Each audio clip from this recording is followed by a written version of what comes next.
Hello, हाय, welcome, नमस्ते। मेरा नाम ऋतिक और आज हम फिर से बात करने वाले हैं एक और इंटरेस्टिंग कंसेप्ट की। तो ये वीडियो उन बच्चों के लिए मोस्ट इंपॉर्टेंट होने वाली है जिनके पास कोर्स है बीकॉम प्रोग्राम या फिर ऑनर्स, और वो है इस टाइम सेमेस्टर 5 में। तो ये सिर्फ वीडियो सेमेस्टर 5 वाले बच्चों के लिए मोस्ट इंपॉर्टेंट है। ठीक है, तो आज हम शुरू करेंगे एक और इंपॉर्टेंट सीरीज की, जहां पे मैं आपको समझाऊंगा फाइनेंशियल मैनेजमेंट क्या होता है। आई बात समझ में? तो चलो फिर करते हैं शुरुआत एक और इंपॉर्टेंट कंसेप्ट की। ये जो इसकी मैं एक सिंगल प्लेलिस्ट बनाऊंगा जहां पे वीडियो सीरीज वाइज जाएंगी, तो आप कोशिश करना कि कोई वीडियो सीरीज वाइज देखो, ठीक है, ताकि कोई भी कंसेप्ट, कोई भी चीज में कोई भी दिक्कत ना रह जाए। तो फिर करते हैं शुरुआत आज की इस इंटरेस्टिंग वीडियो की, जहां हम शुरुआत करेंगे फाइनेंशियल मैनेजमेंट से। तो भाई जिनके पास ये सब्जेक्ट नहीं है या फिर जो सेमेस्टर 5 में नहीं है, उन बच्चों के लिए वाली वीडियो नहीं है, तो वो वाले बच्चे ये वाली वीडियो ना देखें। तो चलो फिर देखते हैं क्या पढ़ना है हमें फाइनेंशियल मैनेजमेंट में। तो मैंने याद अभी भी एक सीरीज और शुरू करी थी, वो थी फर्स्ट सेमेस्टर के बच्चों के लिए। वहां मैं पढ़ा रहा हूँ फाइनेंस फॉर एवरीवन। यहां हम पढ़ेंगे फाइनेंशियल मैनेजमेंट, लेकिन वो थी एक पर्सनल पॉइंट ऑफ व्यू से, यानी कि वो सबके लिए थी। लेकिन यहां हम पढ़ेंगे फाइनेंशियल मैनेजमेंट एक ऑर्गेनाइजेशन का, कि एक ऑर्गेनाइजेशन यानी कोई भी जो कंपनी है वो अपने फाइनेंस को कैसे मैनेज करती है। तो फाइनेंस का मतलब सबको पता ही होगा क्या, कि जहां पे हम मैनेज करना सीखते हैं पैसों को, कि पैसे कैसे मैनेज किए जाए। और आप सब भी जानते हो बिजनेस में पैसे की बहुत ज्यादा जरूरत पड़ती है और बहुत जगह जरूरत पड़ती है। तो चलो फिर समझते हैं कहां कहां पैसों से रिलेटेड हमें काम करना पड़ता है बिजनेस के अंदर, ठीक है। और उसी के ऊपर हम बात करेंगे इस पूरी सीरीज के अंदर। तो देखो यहाँ पे फाइनेंस का मतलब क्या होता है, it is the art and science. मतलब ये एक साइंस भी है और आर्ट भी है, यानी कला भी है क्या, पैसों को मैनेज करना, ठीक है। अब आप सब जानते हैं कि कोई भी अगर आप कंपनी खोल रहे हो या फिर कोई भी बिजनेस डेवलप करना चाहते हो, तो उसके लिए आपको शुरुआत में पैसा चाहिए होता है। क्यों? ताकि आप उस बिजनेस को सरवाइव करवा सको, ठीक है। आप लोगों ने इकोनॉमिक्स में 4 चीजें पढ़ी भी होंगी क्या, कि कोई भी बिजनेस स्टैब्लिश करते वक्त हमें 4 चीजें चाहिए होती हैं। पहली क्या, लैंड, जहां पे आप बिजनेस खड़ा करोगे अपना। दूसरा कैपिटल, पैसा भी तो चाहिए, कैपिटल, ठीक है। फिर हमें क्या चाहिए होते हैं, लेबर्स। भाई जब मैं बिजनेस स्टैब्लिश करूंगा तो मुझे ऐसे लोग भी तो चाहिए जो उस बिजनेस के अंदर काम कर सके, ठीक है, जो मेरे लिए काम करे। तो लेबर या फिर, ठीक है, आप बोल सकते हो कोई भी एम्प्लॉय हो गया, ठीक है, तो लेबर। और उसके बाद हमें क्या, देखो अब इन सबको कुछ ना कुछ देना पड़ता है हमें, ठीक है। और हमें क्या चाहिए, एंटरप्रेन्योर, ठीक है, जो क्या लगाएगा, अपना दिमाग मेरे बिजनेस को रन करने के लिए, ठीक है। तो लैंड के बदले में क्या देना पड़ता है, रेंट देना पड़ता है। कैपिटल के बदले में क्या देना पड़ता है, इंटरेस्ट देना पड़ता है। भाई अगर मैं मान लूं मेरे को कोई बिजनेस स्टैब्लिश करना है, मेरे पास थोड़ा पैसे है ही नहीं और मुझे बिजनेस फिर भी खड़ा करना है, पता नहीं क्या शौक चढ़ा हुआ है, तो मैं मार्केट से पैसे उठाऊंगा। तो क्या कोई बंदा मुझे फ्री में दे देगा 10 लाख, 20 लाख, 50 लाख, 1 करोड़? नहीं, उसके बदले में क्या चार्ज करेगा, मुझसे इंटरेस्ट। और ये बात आपको पता होगी इंटरेस्ट क्यों चार्ज करते हैं, क्योंकि लगातार महंगाई बढ़ रही है, तो इंटरेस्ट जरूर चार्ज करेगा ताकि उसके पैसे की वैल्यू कम ना हो। तुमसे क्या लेगा, वो इंटरेस्ट लेगा, ठीक है। अब मान लो कोई मैंने लेबर हायर किया या फिर कोई भी एम्प्लॉय हायर किया, वो क्या बोलेगा, आप मुझसे फ्री में काम करवा लो, मैं आपकी समाज सेवा के लिए उपलब्ध हूं। नहीं, उसको भी क्या चाहिए होंगे, वेजेस, दिहाड़ी। और अगर एम्प्लॉय तो क्या चाहिए होगा, सैलरी, महीने के अंदर से पैसे देने पड़ेंगे, तो उसको क्या देना पड़ेगा, या तो वेजेस या फिर सैलरी। और ये सब किस फॉर्म में होंगे, सबके सब होते हैं पैसे की फॉर्म में, ठीक है। और एंटरप्रेन्योर, इसे क्या चाहिए, प्रॉफिट, ठीक है। और लैंड के बदले में क्या देना होगा, इंटरेस्ट। आई बस, ठीक है, लैंड के बदले में क्या देना होगा, रेंट। तो ये सारी जो फॉर्म्स हैं, ठीक है, ये हमें किसकी फॉर्म में देना होगा, मनी की फॉर्म में। तो इसलिए किसी भी बिजनेस को, किसी भी ऑर्गेनाइजेशन को सरवाइव करने के लिए कुछ चीजें चाहिए होती हैं। उसमें से एक इंपॉर्टेंट चीज क्या है, वो है पैसा। क्योंकि पैसा क्या है, एक ऑर्गेनाइजेशन एक रिसोर्स की तरह है, ठीक है। अब एक सिंपल सी बात है, रिसोर्स तो मान लो आपने इकट्ठा कर लिया, लेकिन अगर आपको उसे मैनेज करना नहीं आता, मान लो किसी भी ऑर्गेनाइजेशन में बेफिजूल खर्चे होते हैं, ठीक है, कभी किसी बेफालतू काम के लिए खर्चे कर दिए, ठीक है, कभी जो बंदा, जिस बंदे ने बिजनेस खड़ा किया है वो अपनी पर्सनल यूज के लिए पैसे निकाल लेता है, तो क्या वो बिजनेस सरवाइव कर पाएगा जहां पे फाइनेंस की मैनेजमेंट अच्छे से नहीं होगी? नहीं, क्योंकि बिना पैसे के, अगर पैसे का आउटफ्लो और इनफ्लो ढंग से नहीं होगा तो आप कोई बिजनेस सरवाइव नहीं कर सकता है। तो पहला काम क्या होता है, किसी भी बिजनेस को सरवाइव करना। उस सर्वाइवल के लिए क्या चाहिए होता है, हमें कुछ ना कुछ पैसे चाहिए होते हैं, ठीक है। और पैसे चाहिए नहीं होते, उस पैसों को ढंग से मैनेज भी करना पड़ता है। अगर मान लो पैसे जल्दी खत्म हो गए तो फिर आप सरवाइव नहीं कर पाओगे किसी भी मार्केट के अंदर, किसी भी बिजनेस के अंदर। उसके बाद अगर आपको बिजनेस को ग्रो करना है, मान लो आपने बिजनेस खड़ा किया, सरवाइव कर चुके हो आप, ठीक है, आपको दिख रहा है कि आपको थोड़ा थोड़ा प्रॉफिट आना शुरू हो गया, लेकिन फिर आपको अपना बिजनेस ग्रो करना है, तो ग्रो करने के लिए पैसे चाहिए होंगे, क्योंकि आपको एक्सपेंड करना होगा और ब्रांचेस खोलनी होंगी, उस सबके लिए क्या चाहिए? आपको पैसा चाहिए ग्रो करने के लिए भी, ग्रो करने के लिए फिर एक्सपेंड करने के लिए, ठीक है। तो इन सबकी फाउंडेशन क्या है? फाइनेंस। तो जो फाइनेंस है वो सारी फाउंडेशन है किसकी? हर एक इकोनॉमिक एक्टिविटीज की, चाहे वो डायरेक्टली हो चाहे वो इनडायरेक्टली हो। इसका मतलब किसी भी ऑर्गेनाइजेशन के अंदर कोई भी काम करने के लिए आपको पैसा चाहिए होगा, रोकड़ा चाहिए होगा। अरे थोड़ा मोटा पैसा नहीं भाई, अंधा पैसा चाहिए होगा। अगर नहीं मिलेगा आपके और ना पैसा, तो आपका बिजनेस सर्वाइव या फिर ग्रो नहीं कर पाएगा। और हो सकता है कुछ दिनों बाद क्या हो जाएगा? बंद भी हो जाएगा। आप लोगों ने बहुत सारी न्यूज़ेस भी सुनी होंगी कि बहुत सारे स्टार्टअप खुलते हैं, उन्हें फंड नहीं मिलता, वो बंद हो जाते हैं, ठीक है, उनका बिजनेस ठप हो जाता है। आई बात समझ में? तो सही टाइम पे फंड मिलना भी बहुत जरूरी है, और फंड मिलना ही नहीं, उसे लगाना भी अच्छे से आना चाहिए। अगर आप उसे लगा भी नहीं पा रहे अच्छे से, तो वो भी फंड बर्बाद ही हो जाएगा आपका। आई बात समझ में? तो इसे हम किस में सीखते हैं? किसके अंदर? फाइनेंशियल मैनेजमेंट के अंदर, कि किसी भी कोई भी ऑर्गेनाइजेशन अपना फाइनेंस कैसे मैनेज कर सकती है। अब ऐसे मान लो ऑर्गेनाइजेशन कौन कौन से खर्चे होते हैं? ये तो कुछ मेनली खर्चे थे ही। अब मैंने कोई ऑर्गेनाइजेशन खड़ी कर दी, अब मुझे मशीनरी चाहिए, यानी कि मुझे फिक्स्ड, ठीक है, फिक्स गुड चाहिए, तो उसके लिए क्या करूंगा? मैं, मेरे को पैसा खर्च करना पड़ेगा, मुझे मशीनरी लेनी है, उसके लिए क्या पैसा देना पड़ेगा, मुझे रॉ मटेरियल चाहिए, उसके लिए पैसा देना पड़ेगा, ठीक है। तो मुझे और भी बहुत सारी चीजें चाहिए होंगी, ऑफिशियल वर्क के लिए पैसे देने पड़ेंगे, ठीक है, लॉ को मैनेज करने के लिए पैसे देने पड़ेंगे, एक लॉयर भी रखना पड़ेगा, लीगल मैटर को हायर करने के लिए लॉयर रखना पड़ेगा, उसको भी पैसे देने पड़ेंगे, एक अकाउंटेंट हायर करना पड़ेगा ताकि वो फाइनेंस को, ये कितना पैसा इनफ्लो होता है, कितना पैसा आउटफ्लो होता है, वो देख रेख करेगा, उसके लिए पैसे देने पड़ेंगे। तो हर एक काम में, ठीक है, किसके? लीगल, चाहे कोई सा ही मैटर हो, किसी भी ऑर्गेनाइजेशन का हर एक काम में पैसे की रिक्वायरमेंट पड़ती है। आई बात समझ में? अब आगे देखते हैं, ठीक है। अब अगला टर्म क्या है हमारे पास? तो अब बात आती है इंपॉर्टेंस ऑफ फाइनेंस की, कि फाइनेंस के इंपॉर्टेंस क्या है। अब देखो, हम जानते हैं कि ऑर्गेनाइजेशन के अंदर सिर्फ फाइनेंस का मैटर नहीं होता, प्रोडक्शन मैनेजमेंट भी होती है, ठीक है, सेल्स मैनेजमेंट भी होती है, मार्केटिंग मैनेजमेंट भी होती है। लेकिन ये सारी मैनेजमेंट जुड़ी किससे है? फाइनेंस से। मतलब एक फाइनेंस एक कॉमन टर्म है जिनसे सारी मैनेजमेंट जुड़ी हुई है। क्या अब मैं बोल सकता हूँ कि बिजनेस के अंदर पैसा नहीं आ रहा तब भी प्रोडक्शन मैनेजमेंट काम करेगा? नहीं। वो चीज़ों को क्यों बेचेगा? सेल्स मैनेजमेंट का काम क्यों करेगा? उसे पैसे ही नहीं मिल रहे, क्योंकि बिजनेस में पैसा आएगा नहीं, मैं पैसा दूंगा नहीं, तो वो अपना काम भी नहीं करेंगे। तो कोई ना, मतलब जितने भी मैनेजमेंट है, फिर जितने भी मैनेजर्स हैं, वो सब एक कॉमन थ्रेड से जुड़े हुए हैं, जिसका नाम क्या है? फाइनेंस। कि अगर बिजनेस में पैसा नहीं आ रहा है तो बिजनेस में कोई भी काम नहीं होगा। आई बात समझ में? हो सकता है आप बिजनेस सोशल वेलफेयर के लिए कर रहे हो, लेकिन जो वो बंदा है, मतलब जिनको आप हायर करोगे, उनको तो भाई सैलरी आपको देनी ही पड़ेगी, क्योंकि हर कोई आपकी तरह नहीं हो सकता। आई बात समझ में? तो पैसा एक ऐसा कॉमन फैक्टर है जो पूरी ऑर्गेनाइजेशन के हर एक पार्ट के लिए इंपॉर्टेंट है।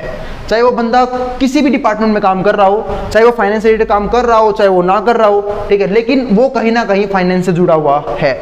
तो इंपॉर्टेंस ऑफ फाइनेंस में क्या आया? Common thread running through all decisions, ठीक है, टेकन बाय वेरियस मैनेजर, जो अलग अलग मैनेजर्स रहते होंगे, कोई दिक्कत नहीं है। Is money and there is hardly any manager, कोई भी ऐसा मैनेजर नहीं होगा working in an organisation to whom money does not matter, जिसके लिए मनी क्या वो मैटर ना करती हो।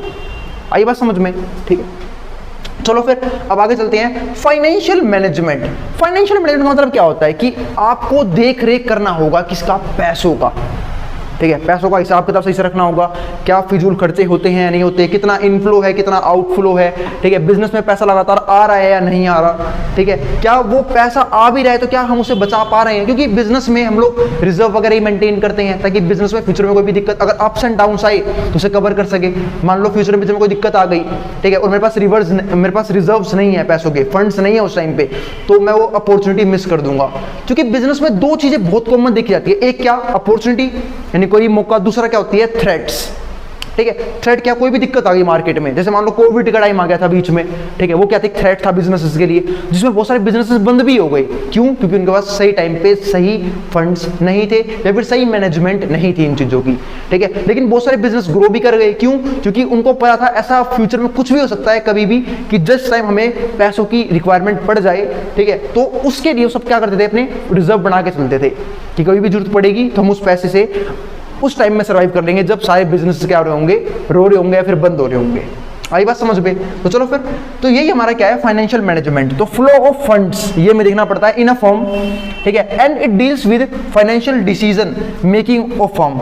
मतलब ये इससे भी डील करता है कि फाइनेंस में क्या डिसीजंस लिए जा रहे हैं एक फर्म के जरिए, ठीक है, और इट इनकम्पासेस और procurement of the funds in most economic and, ठीक है, प्रूडेंट मैनर। इसका मतलब क्या है कि आप जो भी फंड को मैनेज कर रहे हो वो किस तरीके से हो, एक तरह से ऑप्टिमम वे हो उसे यूज करने का। ऑप्टिमम वे का मतलब क्या होता है कि आप जितना पैसे का मैक्सिमम यूज कर सकते हो ना, ठीक है, जो पैसे मैक्सिमम काम ले सकते हो वो आप ले रहा है आपका ऑर्गेनाइजेशन, ठीक है, to maximise the return for the owner, ताकि जो ओनर है उस बिजनेस का उसे मैक्सिमम रिटर्न्स मिल सके। क्योंकि सिंपल सी बात है भाई, एक वे है, अगर आप पैसे को ढंग से मैनेज नहीं करते तो पैसा, क्योंकि पैसे में काबिलियत होती है कि पैसा ही पैसे को जनरेट कर सकता है, ठीक है, आप पैसे से ही पैसे को जनरेट करोगे, लेकिन वो जनरेट जब होगा पैसे से पैसा जब आपके पास पैसा क्या हो, ठीक है, आपने सही तरीके से मैनेज कर रखा हो। अगर आपका पैसा सही तरीके से मैनेज नहीं है तो वो पैसा काबिल नहीं है और पैसे को जनरेट करने के लिए। आई बात समझ में? सेम ऐसे ही बिजनेस में होता है, अगर आप पैसे से मैक्सिमम, ठीक है, या फिर ऑप्टिमम वे से यूज नहीं कर रहे हो, क्योंकि पैसा भी क्या है, एक रिसोर्स की तरह यूज होता है, अगर आप उसे ऑप्टिमम वे से यूज नहीं कर रहे हो तो एक ना एक टाइम पे बर्बाद हो जाएगा, ठीक है। और अगर आप यूज कर पा रहे हो तो आपका जो रिटर्न है बिजनेस का वो क्या हो जाएगा, मैक्सिमम हो जाएगा। और अगर रिटर्न मैक्सिमम हो गया तो आपको इजीली हेल्प मिलेगी अपने बिजनेस को एक्सपेंड करने में, ठीक है, ग्रो करने में और डेवलप करने में। आई बात समझ में? तो आपका बिजनेस दिन रात, ठीक है, दिन दुगनी रात चौगुनी तरक्की करेगा। आई बात समझ में? आगे चलते हैं। तो ये था हमारे पास फाइनेंशियल मैनेजमेंट का एक और इंपॉर्टेंट टर्म। हम क्या बताएंगे, फाइनेंशियल डिसीजन। फाइनेंशियल डिसीजन क्या होते हैं, इसका मैं क्लियर कर देता हूं। फाइनेंशियल डिसीजन वो डिसीजन है जो या तो बिजनेस ने लिए हैं या फिर इन्वेस्टर ने लिए हैं, या फिर, क्योंकि देखो फाइनेंशियल डिसीजन कौन लेगा, या तो जिसने पैसा लगाया है या फिर जिसका बिजनेस है। आई बात समझ में? कई बार इन्वेस्टर बिजनेस से अलग भी होता है, जैसे कि हो भी सकता है, क्योंकि भाई कई बार हम लोग मार्केट से ही पैसा उठाते हैं, हम आगे बात भी करेंगे इस चीज के बारे में, दैट अफेक्ट्स इट्स फाइनेंसेस, और ये फाइनेंस को अफेक्ट करता है। आई बात समझ में? क्योंकि कई बार क्या होता है कि बिजनेस आइडिया किसी और का, डेवलप किया किसी और ने, ठीक है, लेकिन उसके ऊपर पैसा लगाने वाले और बंदे थे। क्यों? क्योंकि जिसने डेवलप किया उसके पास उतने पैसे नहीं थे, वो मार्केट से पैसा उठाता है। अब मार्केट से किस किस तरीके से पैसा उठाया जाता है उसके ऊपर हम आगे बात करेंगे धीरे धीरे। चलते हैं फिर अगले टॉपिक पे। एक डेफिनेशन है जो हमारी सोलमन ने दी थी, क्या? Financial management is concerned with the efficient use, क्या यूज हो, एफिशिएंट यूज हो किसका, of an important economic resource, जो एक इंपॉर्टेंट इकोनॉमिक रिसोर्स है, नेमली कैपिटल फंड्स। यानी कि जो भी आपके पास फंड्स हैं उसका एफिशिएंट यूज हो, मतलब जितना यूज हम उसे कर सकते हो, बेफिजूल में उसे खर्चा ना करें, ठीक है, जितना उसका मैक्सिमम यूज होता है उतना हमें ऑर्गेनाइजेशन में उसे यूज करना होगा, ताकि पैसे से हमें मैक्सिमम प्रॉफिट मिल सके। आई बात समझ में? आगे देखते हैं अभी ना। अब इसके बाद क्या है, the financial management is mainly concern, वो किस किस चीजों के लिए कंसर्न रहता है वो देखते हैं। पहला, प्रॉपर मैनेजमेंट ऑफ फंड्स, यहाँ पे मैनेजमेंट, हाँ ठीक है, मैनेजमेंट वर्ड भी ठीक ही है। आगे देखते हैं, प्रॉपर मैनेजमेंट ऑफ फंड्स, कि क्या हो, प्रॉपर मैनेजमेंट हो किस चीज का, फंड्स का। अब मैनेजमेंट का काम क्या होता है फाइनेंस मैनेजमेंट का, कि भाई जो भी फंड्स हैं उसको अच्छे तरीके से मैनेज किया जाए, ठीक है, पहला काम। दूसरा, रिस्क फैक्टर का भी ध्यान रखें, कि मैंने भी बोला कुछ थ्रेट्स आते रहते हैं, उसका भी ध्यान रखें। साथ साथ कई बार मान लो बिजनेस आपका एक्स्ट्रा प्रॉफिट कमा लेता है, तो आप उस फाइनेंस को, मतलब जो भी एक्स्ट्रा प्रॉफिट आया है उसे कहीं ना कहीं और जगह इन्वेस्ट करने की कोशिश करते हैं, तो उस टाइम पे भी रिस्क फैक्टर का ध्यान रखना बहुत जरूरी होता है, कि ऐसा ना हो कि आपने जहां पैसा इन्वेस्ट किया है बिजनेस का, वो पैसा वहां पे डूब जाए, ठीक है। तो इन्वेस्ट करते वक्त भी इन सारी चीजों का ध्यान रखना चाहिए। तीसरा फायदा क्या है, cost and control consider actions, और कॉस्ट पे आपका कंट्रोल होना बहुत जरूरी है, ठीक है। क्योंकि एक सिंपल सी चीज समझाता हूं मैं आपको, मान लो कोई बिजनेस है, उसके प्रॉफिट करने के मात्र दो ही तरीके होते हैं। पहला क्या, या तो वो अपने जो कॉस्ट है उसे कम कर दे। देखो मान लो मैं एग्जांपल देता हूं, एक पार्ले जी का बिस्कुट है, वो 5 रुपए का आता है। इस पार्ले जी के बिस्कुट की कंपनी को मैक्सिमम प्रॉफिट अर्न करना है, तो दो ही तरीके हैं, या तो जो ये 5 रुपए के जो बिस्कुट है उसमें जितनी कॉस्ट आ रही है, कॉस्ट को कम से कम कर दे, कि 5 रुपए के बिस्कुट पे 3 रुपया कॉस्ट आ रहा है, 2 का कॉस्ट आ रहा है, 1 रुपया कॉस्ट आ रहा है, या फिर अपने प्राइस को बढ़ा दे। बिजनेस में दो ही तरीके होते हैं प्रॉफिट को लगातार बनाए रखने के या फिर बढ़ाने के, या तो अपनी कॉस्ट को कम कर दो या फिर अपनी जो सेलिंग प्राइस है वो बढ़ा दो। आई बात समझ में? लेकिन अगर आपने सेलिंग प्राइस बढ़ाई, तुम जानते हैं लॉ ऑफ डिमांड काम कैसे करता है, अगर आपके प्राइस बढ़ गए तो उसकी डिमांड क्या हो जाएगी, अपने आप ही कम हो जाएगी। इससे अच्छा क्या है कि सारे के सारे बिजनेसमैन कोशिश करते हैं कि कॉस्ट कम हो जाए। आई बात समझ में? क्या हो जाए, कॉस्ट कम कर दी जाए, ठीक है। तो अगर कॉस्ट कम हो जाएगी तो प्रॉफिट अपने आप ही बढ़ जाएगा। उसके बाद क्या आता है हमारे पास, ऑप्टिमम यूटिलाइजेशन ऑफ फंड्स। ठीक है, ये तो काफ़ी बार समझा चुका हूँ कि भाई जो भी फंड है हमारे पास उसका जितना बेहतरीन तरीके से यूज़ हो सके उतना बेहतरीन तरीके से हमें यूज़ करना है। ये सब देखना किसका काम होता है, एक फाइनेंशियल मैनेजमेंट का। हो सकता है भाई किसी को राइटिंग समझ में ना आ रही हो तो यहाँ से देखने की जरूरत नहीं है, यहाँ से सिर्फ समझो, ठीक है। और जो शॉर्ट नोट्स है ना वो अपलोड जाएंगे मेरी वेबसाइट पे, उसका लिंक आपको डिस्क्रिप्शन में मिल जाएगा। आई बात समझ में, जैसे ही नोट्स बन जाएंगे चैप्टर वाइज नोट डालूंगा मैं, ठीक है, तो वो नोट्स आपको कहाँ मिल जाएंगे, वेबसाइट में मिल जाएंगे, उसका लिंक डिस्क्रिप्शन में डल चुका होगा, ठीक है। आप वहां पे जाके आराम से देख सकते हैं, ठीक है, कि कौन कौन सी इंपॉर्टेंट बातें हैं जो आपको एग्जाम में लिखनी है पॉइंट वाइज। आई बात समझ में। चलो फिर आगे चलते हैं अगले टॉपिक पे हमारे। इसमें क्या है, स्कोप ऑफ फाइनेंशियल मैनेजमेंट, कि फाइनेंशियल मैनेजमेंट का स्कोप क्या होता है। तो क्या होता है फाइनेंशियल मैनेजमेंट का स्कोप, समझते हैं। दो तरह के स्कोप होंगे, एक होगा ट्रेडिशनली, कि पहले जब बिजनेस होते थे तो क्या स्कोप होते थे किसके, फाइनेंशियल मैनेजमेंट के, लेकिन अब जब बिजनेस मॉडर्न हो गए हैं तो उन्हें स्कोप क्या हो गए हैं, ठीक है। तो पहले समझते हैं ट्रेडिशनली कौन कौन स्कोप है। पहला, इट वॉज वेरी नैरो, पहले बहुत नैरो था, ठीक है, किसका, फाइनेंशियल मैनेजमेंट या फिर फाइनेंशियल मैनेजर्स का स्कोप। क्यों, क्योंकि पहले सिर्फ उनका इतना सा काम होता था कि भाई कैसे भी उन्हें टारगेट देते थे कि भाई आप लोगों को 10 लाख 20 लाख 50 लाख, ठीक है, 1 करोड़, यह अमाउंट कैसे भी आपको इकट्ठा करना है ताकि बिजनेस को अगले टाइम तक चलाया जा सके, जो भी एक टाइम पीरियड होता था उसमें चलाया जा सके। आपको इतना पैसा इकट्ठा करना है, सिर्फ इतना सा काम होता था किसका, फाइनेंशियल मैनेजर्स का या फिर फाइनेंशियल मैनेजमेंट का, ठीक है। तो इट वॉज वेरी नैरो, ठीक है। अब मैं समझा देता हूँ, यहाँ पे लिखा भी हुआ है मैंने, the finance manager was formally given a target amount, उन्हें क्या मिलता है, टारगेट अमाउंट ऑफ फंड्स, ठीक है, टू बी रेज्ड, कि उन्हें इतना पैसा मार्केट से कैसे भी, मतलब कहीं से भी उसे अरेंज करना है ताकि बिजनेस उन पैसों को लेके सरवाइव कर सके, ठीक है।